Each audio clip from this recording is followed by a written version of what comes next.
Happy Saturday and welcome to an all-new Weekend Weird Files.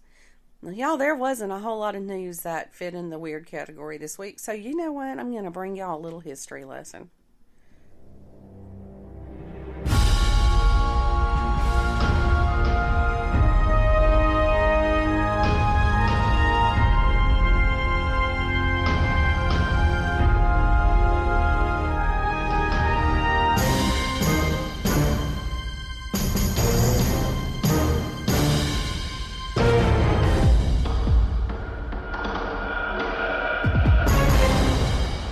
Have y'all ever watched the John Goodman film, King Ralph?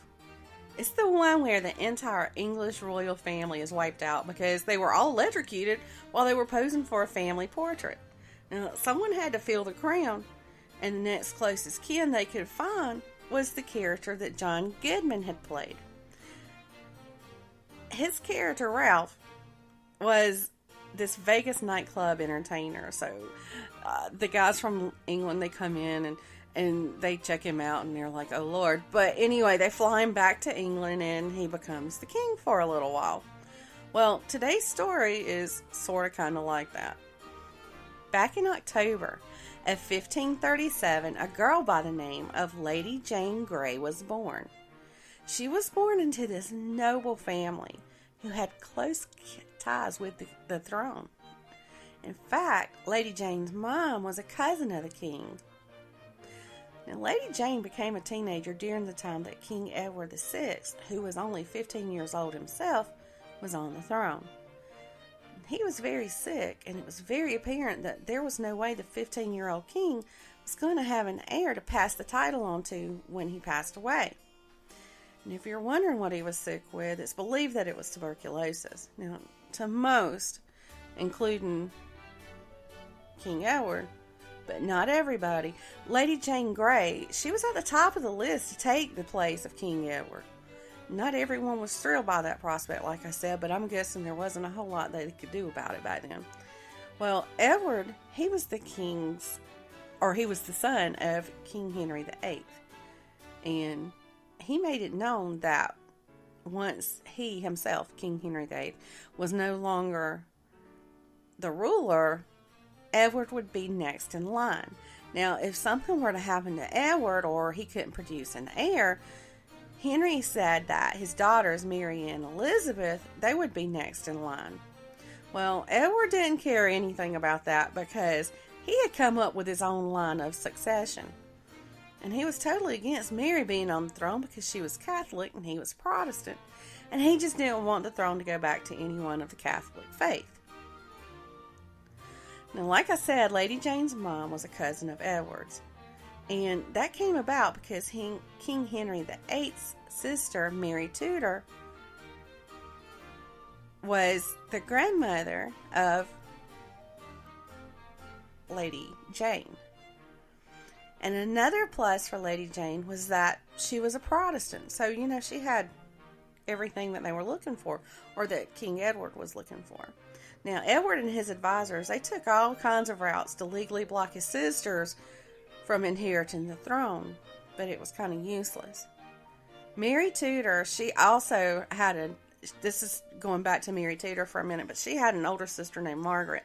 And honestly, instead of it going to any of Mary's descendants, the throne should have went to one of Margaret's kids. But when he passed, he had made it known in his will that all that would be blocked because they were already Scottish royalty.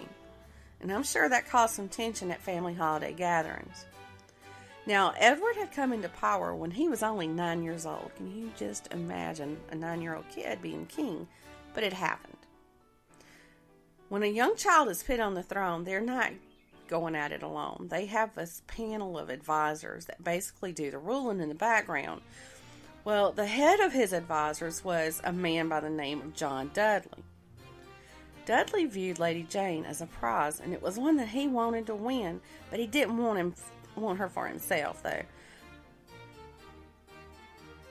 In May of 1553, Dudley convinced Lady Jane to marry his son, Guildford.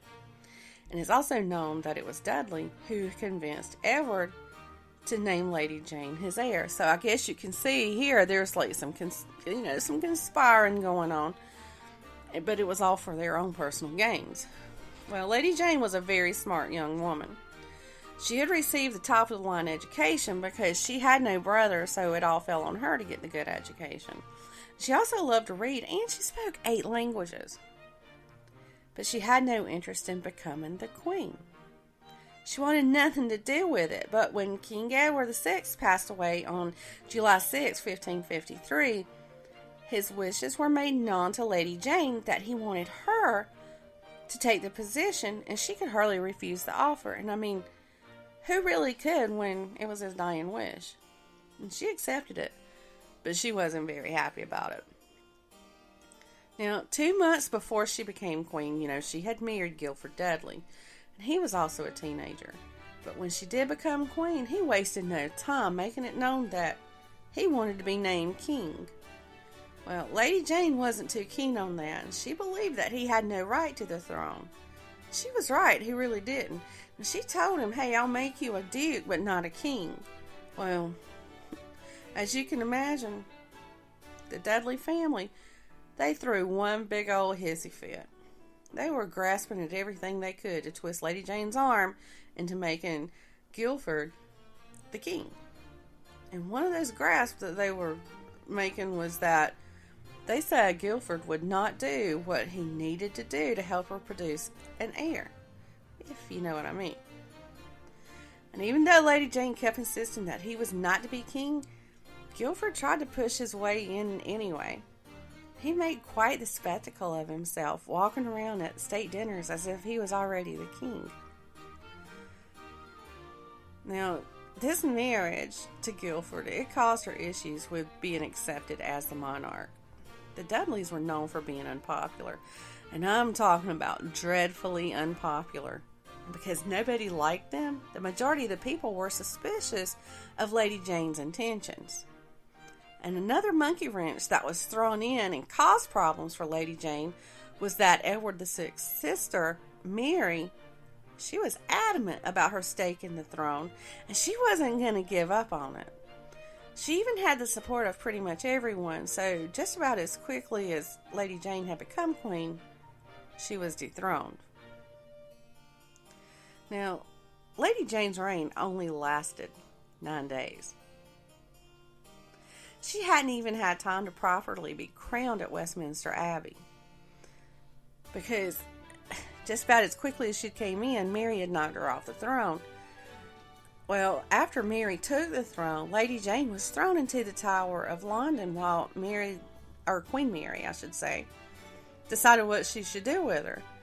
But finally, in February of 1554, Queen Mary decided that the only thing that she could do with her was behead her, and that's what happened. And not only was Lady Jane beheaded, so was her husband, Guilford Dudley. So, why did Mary decide to have Lady Jane executed? Well, it seems that it really wasn't Mary's original intention, but being the outspoken young woman that Lady Jane was, she couldn't be quiet.